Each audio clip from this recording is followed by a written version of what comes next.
Hello friends, welcome to மாங்கனி சமையல். இன்றைக்கி நம்ம மாங்கனி சமையலில் நம்ம எல்லாருக்கும் ரொம்ப ரொம்ப பிடிச்ச நல்ல மொறு ஸ்நாக்ஸ் ரெசிபி நேந்திரம்பழ சிப்ஸ் எப்படி பண்ணுறதுன்னு தான் பார்க்க போகிறோம். ஸோ இது பண்ணுறதுக்கு சின்ன சின்ன டிப்ஸ் அண்ட் ட்ரிக்ஸ் எல்லாம் ஃபாலோ பண்ணி செஞ்சோம் அப்படின்னாலே போதும். அப்படியே 100% நம்ம பேக்கரியிலாம் வாங்குற மாதிரியே சிப்ஸ் நல்லா மொறுன்னு கிறிஸ்பியாக ரொம்பவே டேஸ்ட்டாக இருக்கும். நிறைய செஞ்சு ஒரு ஏர்டைட் பாக்ஸில் போட்டு ஸ்டோர் பண்ணி எடுத்து வச்சுக்கிட்டிங்க அப்படின்னா நம்ம மாதக்கணக்கில் கூட வச்சுருந்து சாப்பிடலாம். குட்டீஸ் எல்லாம் எப்பப்போ ஸ்நாக்ஸ் கேட்குறாங்களோ அப்பப்போலாம் எடுத்து கொடுக்கலாம், ரொம்பவே விரும்பி சாப்பிடுவாங்க. சரி வாங்க, இப்போ இந்த நேந்திரம்பழ சிப்ஸ் எப்படி பண்ணுறதுன்னு பார்க்கலாம். இந்த சிப்ஸ் பண்ணுறதுக்கு நான் பெரிய சைஸில் 6 நேந்திர வாழைக்காய் எடுத்து வச்சுருக்கேன். ஸோ இதுக்கு நம்ம பழம் யூஸ் பண்ணக்கூடாது. பாருங்கள், இது மாதிரி முத்தின நேந்திரங்காயாக எடுத்துக்கோங்க. அப்போ நமக்கு சிப்ஸ் நல்ல டேஸ்ட்டாக இருக்கும். நம்ம எண்ணெயில் போட்டு பொரிக்கிற போது கலர் சேஞ்ச் ஆகாமல் ஒரே மாதிரி பொரிஞ்சு வரும். அப்படியே நம்ம கடையில் வாங்குற மாதிரியே நமக்கு சிப்ஸ் கிடைக்கும். இப்போ மேலே இருக்கிற தண்டு பகுதியும் நுனி பகுதியும் கட் பண்ணிவிட்டு இந்த தோலை லைட்டாக கீறிட்டு தோலை உரித்து எடுத்துடலாம். பாருங்கள், இது மாதிரி 2 சைடும் கட் பண்ணிவிட்டு தோலை உரிக்கிற போது ஈஸியாக உரிக்க வரும். உள்ளே இருக்கிற காயை கட் பண்ணிடாதீங்க. பாருங்கள், இது மாதிரி லேசாக மேலே இருக்கிற தோலை மட்டும் கீறிட்டு உரிச்சிடுங்க. அப்போ நமக்கு ஈஸியாக உரிக்க வரும், காயும் கட் ஆகாமல் இருக்கும். பாருங்கள், இது மாதிரி அங்கங்கே லைட்டாக கட் பண்ணிவிட்டு கத்தி விட்டு நெம்புனீங்க அப்படின்னாலே மேலே இருக்கிற தோல் ஈஸியாக உறிஞ்சி வந்துடும்.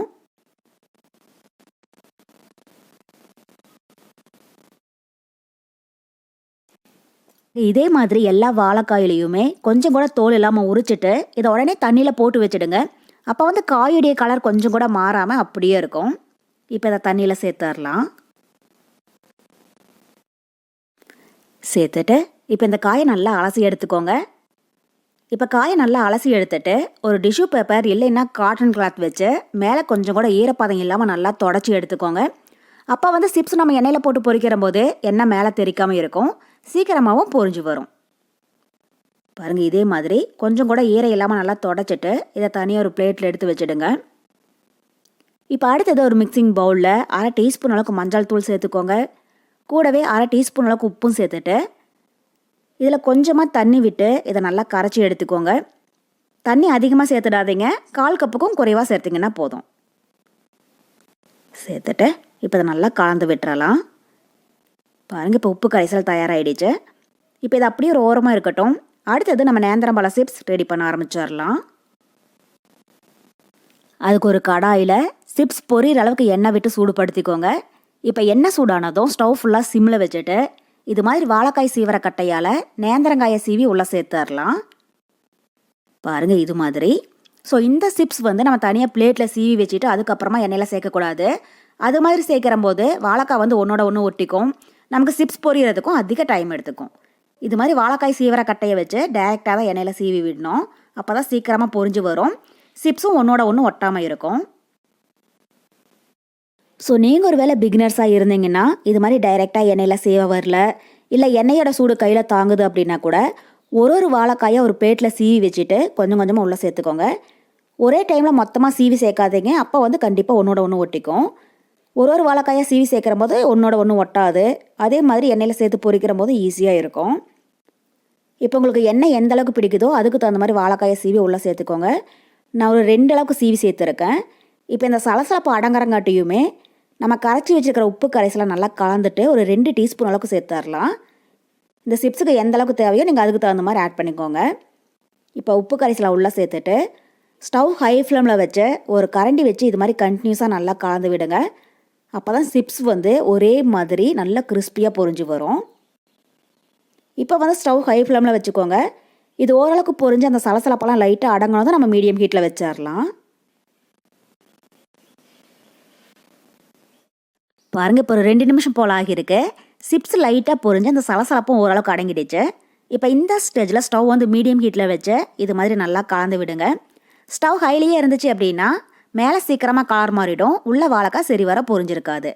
அதனால் ஓரளவுக்கு பொரிஞ்சதுக்கப்புறமா ஸ்டவ் மீடியம் ஹீட்டில் வச்சு கலந்து விட்டீங்க அப்படின்னா ஒரே மாதிரி நல்லா கிறிஸ்பியாக பொரிஞ்சு வரும்.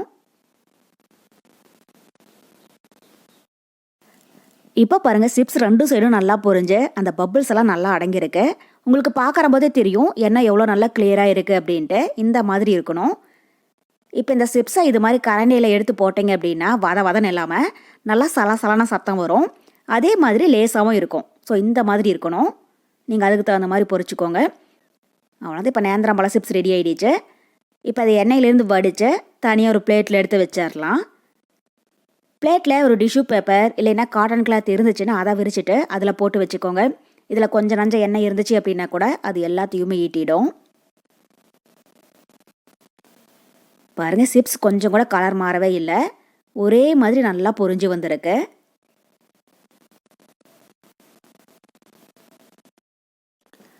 இப்போ அடுத்தது இன்னொரு பேட்ச் பொரிச்சு எடுத்துடலாம்.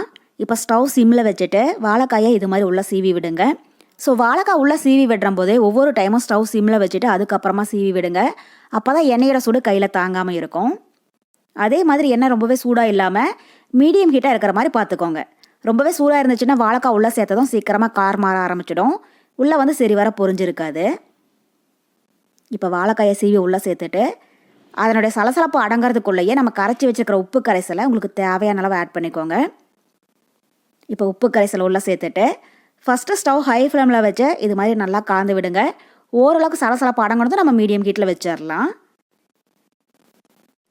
இது மாதிரி சலசலப்பெல்லாம் அடங்கிறதுக்குள்ளேயே நீங்கள் உப்பு கரைசல் சேர்த்துக்கோங்க. அப்போ வந்து சிப்ஸில் உப்பு நல்லா இறங்கியிருக்கும், நமக்கு எண்ணெயும் கொஞ்சம் கூட கையில் தெரிக்காது. அதே மாதிரி நல்லா அகலமான கடாய் பயன்படுத்திக்கிட்டீங்க அப்படின்னா நமக்கு ஒரு அடசல் அல்லது 2 அடசல்லையே எல்லா சிப்ஸும் பொரிச்சு எடுத்துடலாம். நமக்கு ஈஸியாக சட்டுன்னு வேலை முடிஞ்சிடும். பாருங்கள், இப்போ சிப்ஸ் 2 சைடும் நல்லா பொரிஞ்சு அந்த பபிள்ஸ் எல்லாம் நல்லா அடங்கியிருக்கு. உங்களுக்கு பார்க்குற போதே தெரியுதுல எண்ணெய் எவ்வளோ நல்லா கிளியராக இருக்குது அப்படின்ட்டு. இந்த மாதிரி இருக்கணும். இப்போ சிப்ஸ் ரெடி ஆகிடுச்சு. இதை எண்ணெயிலேருந்து வடித்து தனியாக ஒரு பிளேட்டில் எடுத்து வச்சிடலாம். அவ்வளோதான். இதே மாதிரி எல்லா வாழைக்காயுமே எண்ணெயில் போட்டு பொரித்து எடுத்துக்கோங்க.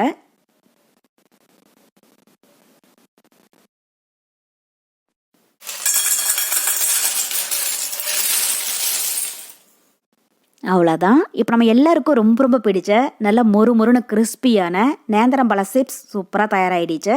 ஸோ கண்டிப்பாக நீங்களும் இதே மெத்தடில் செஞ்சு பார்த்துட்டு எப்படி இருக்குன்னு மறக்காமல் கமெண்ட் பாக்ஸில் சொல்லுங்கள்.